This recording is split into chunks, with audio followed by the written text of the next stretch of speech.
كمان كلمة وخامة كبيرة جدا، ووجوده في جريدة عربية مصر هو يعني شرف لينا وتكريم لينا. ونفتكر الحقيقة دايما بيفتكر يبحث دايما عن الجديد.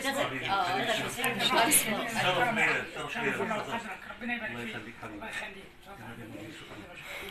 بحس انه هو الوحيد ابن جريدة عربية. يعني هقول كلمة بسيطة، يعني طبعا نرحب بالدكتور أحمد.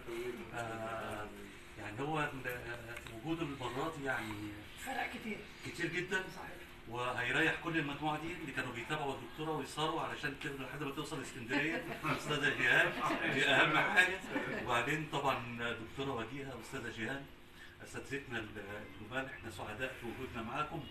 ممكن الواحد يبقى عالم كبير او يبقى عالم كبير او يبقى في مجاله عالم او استاذ كبير، لكن مش ممكن يبقى عنده الملكه وخفة الدم وخفة الروح بتاعت ولي الصقر. دي حقيقة. وممكن الإنسان يبقى عالم هدفك أنا بتكلم عامي بفوتك يعني عشان بفوتك باللغة.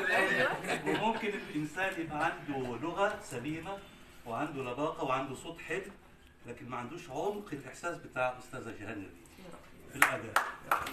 طبعا زميلة الكفاح الجميل للدكتورة ريهان القمري، لولا ان وراها دكتور عظيم زي الدكتور احمد دبيان داعم، انا اقدر اتخيل يوم ما سيبنا النجم الوطني ليلتها، انا اقدر اتخيل الدكتور احمد قال لها ولا يهمك هيكون عندك جريده، ومحمد كمان يشتغل عندك وقد كان لا يشتغل معاها مش عندها. لا يشتغل معاها مش عندها. كلنا شركاء طبعا، مجرد دعابه بس مش اكتر. انا سعيد بوجودي بينكم كلكم، وان شاء الله تكريم ممتاز لكم كلكم ان شاء الله. شكرا جزيلا.